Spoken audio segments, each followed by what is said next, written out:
अस्सलाम वालेकुम प्यारे बच्चों। आज की हमारी कहानी का नाम है चालाक कौवा या प्यासा कौवा।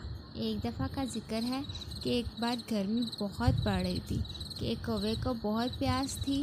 उसने इधर उधर पानी बहुत ढूंढा लेकिन उसे पानी कहीं से न मिला।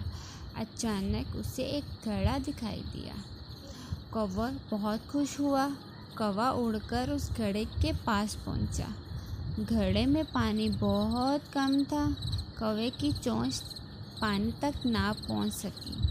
कौवा बहुत चालाक था। इसने एक तरकीब सोची और अपनी चोंच में कंकर उठा ला कर इस घड़े में डालने लगा। इसी तरह कौवा घड़े में कंकर लाकर डालने लगा और आहिस्ता आहिस्ता घड़े का पानी ऊपर आ गया।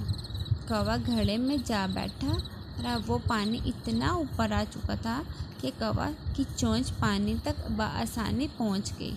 कौवा खूब पानी पिया और अपनी प्यास बुझाई। फिर वो दरख्त पर बैठकर आराम करने लगा।